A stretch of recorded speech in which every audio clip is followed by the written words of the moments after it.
Здравейте! Сигурно сте забелязали, че днешните класни стаи са, доста разнообразни. И това е страхотно. Но пък носи и едно голямо предизвикателство. Как да създадем уроци, които да са интересни и полезни за абсолютно всеки ученик?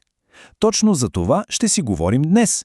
Как да направим ученето достъпно и най-важното – успешно за всички. Да. Реалността в класната стая. Картината е ясна, нали? В един и същи час, в една и съща стая, имаме ученици, които просто летят напред с материала, а до тях седят други, на които им трябва малко повече време. Едни схващат всичко от пръв поглед буквално, защото учат визуално, други пък трябва да пипнат, да сглобят, да направят нещо с ръцете си, за да го разберат. И това не е проблем, това е просто реалността. Това е голямото предизвикателство, с което се сблъскваме всеки ден. И точно тук идва решението – приобщаващият дизайн. Целта е проста, но и много амбициозна – да създаваме уроци, които просто работят за всички. Не става въпрос за някаква невъзможна мисия, а за нещо напълно постижимо.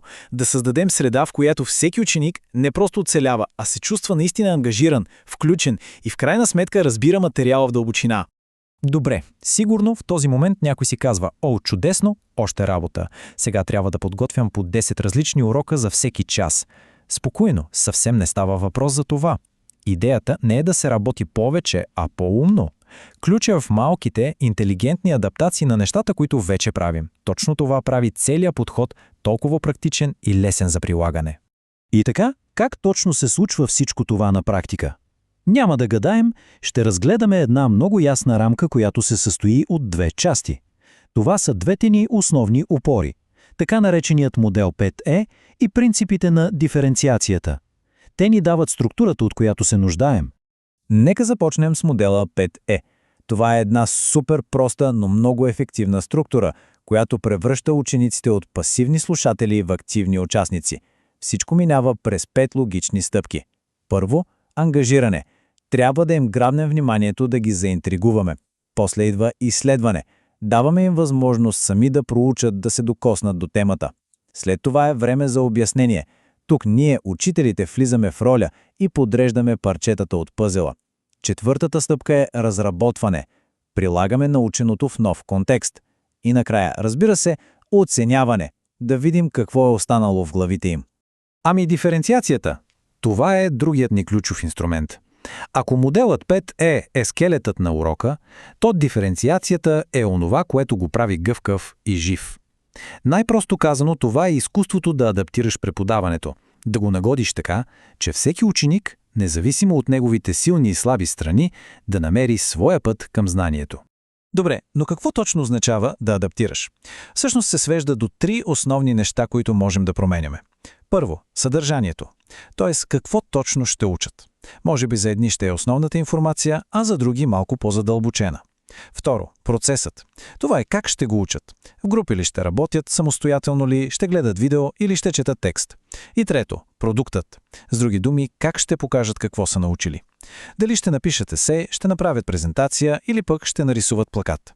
Възможностите са много. Окей, стига толкова теория. Всичко звучи добре на думи, но нека да видим как работи в реалния живот. Ще разгледаме един супер конкретен пример – учебен план за урок по екоизкуство, където всички тези принципи са вплетени заедно. Ето го и нашият урок – от отпадъци към изкуство. Идеята е много готина – да се създадат еко-арт плакати. Това, което е гениално тук, е как урокът смесва няколко неща наведнъж – изкуство, екология, дори и езикови умения. И всичко това в един общ проект, който е отворен за деца с най-различни способности. И как започва всичко? С първата стъпка от модела 5E – ангажиране. Но не с лекция, а с един прост, но много силен въпрос. Могат ли отпадъците да бъдат полезни? Само си представете, този въпрос веднага запалва искрата на любопитството. Кара учениците да се замислят, да си спомнят какво знаят, да започнат да обсъждат. След като интересът е вече запален, преминаваме към следващите две фази – изследване и обяснение. Забележете реда. Първо учениците действат. Разделят се на групи, ровят из купчина рециклирани материали, обсъждат какви послания могат да отправят с тях. И чак след като те самите са изследвали, идва ролята на учителя, който обяснява. Свързва тяхната дейност с големите понятия като рециклиране и устойчивост. И тук се ражда и друга ключова идея, че изкуството може да бъде мощен инструмент за приобщаване. И сега стигаме до същината, до сърцето на целия този приобщаващ подход. Фазата разработване. Точно тук ще видим как диференциацията засиява в пълния си блясък и дава възможност на абсолютно всеки да допринесе по свой уникален и смислен начин. Ето и е и магията в действие. Задачата е една за всички – направете плакат. Обаче начинът, по който се изпълнява, е различен. Вижте, за учениците, които имат нужда от повече подкрепа, има предварително изрязани материали и съвсем ясни стъпка по стъпка инструкции. Основната група има свободата да твори, да комбинира материалите както прецени, за да създаде свой плакат, а за напредналите има допълнително предизвикателство. Техният плакат трябва да е посложен и, като бонус, да добавят слоган на чужд език. Резултатът – всички работят по обща цел, всеки се чувства успешен, но на своето си ниво. И стигаме до финала – оценяването.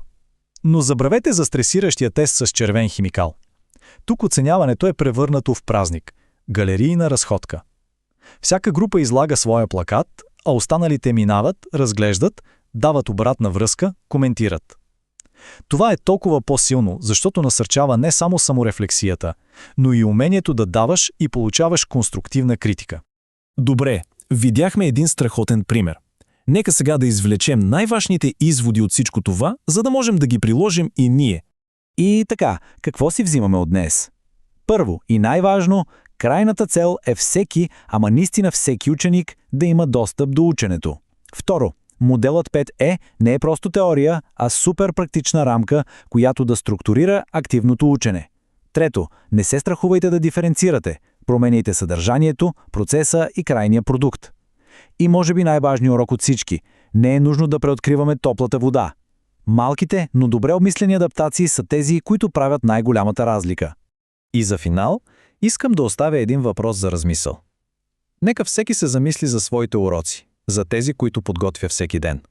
Коя е онази една единствена, малка, интелигентна промяна, която може да се направи още утре, за да стане урокът малко по-достъпен, малко по-приобщаващ? Понякога отговорът е по-прост, отколкото си мислим.